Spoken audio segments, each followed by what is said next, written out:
नहीं इतनी ड्रामेबाजी की। एक मुसलमान को उसके काम सब अल्लाह की तरफ से होते हैं। अल्लाह की मदद के बगैर हालात सुधर नहीं सकते। ये जिल्लत, ये रुसवाई, ये पस्ती, ये सब कुछ अल्लाह की तरफ से ही है। उरूज भी अल्लाह ही देगा, सरबुलंदी भी अल्लाह ही देगा। और उसका सीधा सा फार्मूला है, जो कौम मुत्तहिद होती है, जो कौम एक होती है, मिलजुल कर रहती है, उस पर अल्लाह की मदद आती है। इतना आसान तो है। मैं तो ये बात बहुत चैलेंज से कहता हूं मौलाना, कि इतने आंदोलन फांदोलन, इतने नारे वारों की जरूरत ही नहीं। तुम तो अपने दिल को साफ कर लो, उसमें से हसद, बुग़्ज़, किना निकाल लो, मुत्तहिद हो जाओ, किसी के बारे में बुरा मत सोचो, एक जान हो जाओ, वो घर में बैठ जाओ। तुम्हारे हक में फैसले नहीं आने लगे तो बोलना, ये चैलेंज है मेरा। मैं सच कह रहा हूं, हम फालतू परेशान हो रहे हैं यार। एक बार इस फार्मूले को अपना के देखने में प्रॉब्लम क्या है? करो ना ये कोशिश, वैसे भी तो कुछ हो नहीं रहा, ये करो। इस आंदोलन के लिए तुम्हें उस दोस्त से बात करना चाहिए जिससे बातचीत बंद है, कि तेरी और मेरी दुश्मनी इस आंदोलन से बड़ी नहीं। तेरा और मेरा तकब्बुर, तेरा और मेरा ये तकब्बुर इस आंदोलन से बड़ा नहीं। इस वक्त कौम एक बड़ी मुसीबत में, इस आंदोलन को यकीनन अल्लाह की मदद की जरूरत है। और वो मदद जब ही आएगी जब तेरा और मेरा दिल साफ होगा। हमें ये दिल साफ करना होंगे, इस आंदोलन के लिए भी, हमारी बका और तकद्दुस के लिए भी, और हमारे आने वाली नस्लों के लिए, ताकि उन्हें गुलाम ना बनाया जाए। क्योंकि प्लानिंग तो वही है। तुम्हारी तो जिंदगियां कर दी है तबाह, बची कितनी है? आगे तो ये जो नस्ल, ये जो बच्चे हैं, ये है टारगेट। तो अपनी तो निकल गई। अरे एनआरसी करने में 20-30 साल लग जाएंगे, मरमुरा जाएंगे अपनी तो। जब तक उनकी तो नजर तुम्हारी नस्लों के ऊपर है, जिन्हें वो गुलाम बनाना चाहते हैं इस कानून के जरिए। तरस तो उन पे खाना है, विरासत में उन्हें कुछ देकर जाना है।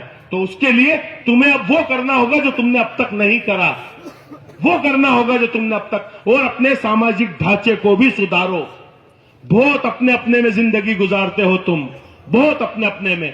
तुम्हें किसी से लेना देना नहीं है, ना अड़ोस से, ना पड़ोस से। अरे रिश्तेदारों से लेना देना नहीं बचा यार। भाई अमीर, बहन गरीब, भाई अमीर, भाई गरीब। How it is possible? ये कैसे मुमकिन है कि एक भाई पैसे वाला, दूसरा भाई गरीब? ये तो ढांचा नहीं बना के दिया था मेरे नबी ने। तुम्हें खैर ख्वाही करना चाहिए, तुम्हें जाना चाहिए, तुम्हें मिलना चाहिए, हालात देखना चाहिए। वो गरीब है, तुम्हें शर्म आना चाहिए। तुम अमीर हो, तुम्हारा भाई गरीब, तुम्हारे रिश्तेदार गरीब, तो कर क्या रहे हो तुम? तुम्हारी कोई जिम्मेदारी नहीं है इस समाज में, इस माशरे में। जिसके पास पैसा है, सलाहियत है, मईशत है, उस पर ज्यादा जिम्मेदारी है। लेकिन हम वो हक अदा नहीं कर रहे। अच्छा घर बना लूं, इंटीरियर कर लूं, महंगी कारें ले आ लूं, और ज्यादा इमेज बनाना हो तो हर साल उम्रे पे चला जाऊं। ये दीन समझ रखा हमने। 50,000 का उम्रा, 1.5 लाख का खाना करते हैं। आने में अलग खाना, जाने में अलग खाना, हार भी पहन लूं, नारे। अबे क्या जंग पे जा रही है? क्या करने जा रहा है? इबादत को तमाशा बना रखा है। और किसी गरीब की छत टपक रही है, रात में सोने में पानी भर रहा है, चद्दर उसकी बदलने के पैसे नहीं है तुम्हारे पास। किसी की बहन बेटियां घर में है, उनको इज्जत से विदा कर दो, वो नहीं करोगे। किसी बच्चों को पढ़ाओगे नहीं, किसी को कारोबार नहीं डालोगे। बस हज उम्रे को अपने वो समझ रखा है। ये सिस्टम बना लिया तुमने, पूरा सिजरा बिगड़ा हुआ है साहब। ये समाज की संरचना इस्लाम ने नहीं करी थी, ये नहीं करी थी जो हमने बना दी है। किसी की तरफ देखने को ही तैयार नहीं है। मदद भी करेंगे तो रमजान में, ताकि 70 गुना मिले। छत आज टपक रही है, परेशान आज है, वो नंगे आज है, वो भूखे आज है, पैसे 6 महीने बाद दोगे। ये है आपका देने का तरीका, 70 गुना। मैं कहता हूं वो रब है, रब। तू उसके बंदे को 6 महीने पहले दे दे, तू 70 के चक्कर में 7,000 गुना देगा, वक्त पे दे। ये समझो आप। एक दूसरे पूछते ही नहीं हो पड़ोसी किस हाल में यार। प्यार मोहब्बत से बात करना बंद कर दी। ना खैरियत लेते हैं, ना तबीयत पूछते हैं, ना आते हैं, ना जाते हैं, किसका बच्चा क्या कर रहा है। तुम्हारे मोहल्लों में, मुस्लिम बस्तियों में इतना नशा हो रहा है, क्राइम हो रहा है। बच्चियां जो है जीन्स टी शर्ट पहन के, अंदर ऊपर बुर्का पहन के जा रही हैं, और चौराहों पे बुरके गायब, वो जीन्स टी शर्ट में घूम रही हैं। कोई कुछ कहने वाला ही नहीं, कोई कुछ सुनने वाला नहीं। अपने अपने जिए जाओ। ये संरचना नहीं दी है इस्लाम ने। यह बड़ा एक मुकम्मल मजहब है। लेकिन हम हो गए दुनियादार, हावी कर ली है दुनिया। ना बच्चों की फिक्र, वो टीवी पे क्या देख रहा है, वो मोबाइल पे क्या देख रहा है, कोई लेना एक ना देना। तो क्या कर रखा है ये सारी खराबियां सुधारना होंगी सबको। इंडिविजुअल मोहब्बत करो एक दूसरों से, उनके लिए पैसा देने जरूरी नहीं होता है, साथ में खड़े हो जाओ यार, उससे बड़ी हिम्मत ताकत नहीं है। आदमी तो सब लड़ लेता अपनी जंग, लेकिन इस ताने बाने को सुधारो, बहुत जरूरी है।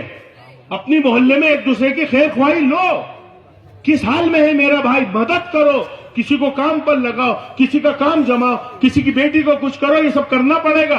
ये एनआरसी सीए सब आते जाते रहेंगे। हमारी जिंदगी, अरे हमें क्या मौत से डराते हो यार, हमारी तो जिंदगी शुरू ही मरने के बाद होती है, हमें क्या लेना देना। ये जिंदगी है क्या, ये क्या दुनिया सड़ा है, आए ठहरे गए, 50-60 साल की तो बची है। तो बुड्ढे नहीं दिख रहा आजकल। तो कहां बचे बस्तियों में जो पहले छेड़ते थे, बच्चों को खेलने नहीं देते थे चैन से, अब कहां बचे, बहुत मुश्किल से ये दिखे बुजुर्ग बाबा। आजकल बुजुर्ग नहीं दिख रहा भैया, 50-60 साल में आदमी की फाइल नहीं मट रही है। इतनी छोटी जिंदगी यार। वो नूह अलैहिस्सलाम के टाइम एक बूढ़ी औरत रो रही थी, तो नूह अलैहिस्सलाम ने पूछा क्यों रो रही, बोले मेरा बेटा मर गया। बोले उम्र क्या थी, बोले 450 साल। तो नूह अलैहिस्सलाम ने कहा एक वक्त ऐसा आएगा जब 50-60 साल 80 साल उम्र रहा आएगी। तो औरत ने क्या बोला, वो लोग तो पेड़ पे ही जिंदगी गुजार देंगे। तो वाकई ये तब पानी के बुलबुले जैसी जिंदगी है। हम बड़े उससे कहते हैं दुआ में याद रखना, मेरे लिए दुआ करना, क्यों करें, यही काम बचा है। अबे काम ऐसे कर के दुआ दिल से निकले, ये करना पड़ेगा। ये बंद करो ये कहना डायलॉग बाजी, हाँ बहुत दुआ में याद रखना, नहीं रखना, क्यों रखूं, मेरे पास और कोई काम नहीं है क्या। लेकिन काम ऐसे करो अब कि दिल से दुआ निकले, ऐसे काम करो, कहना नहीं पड़े कि मुझे दुआ की।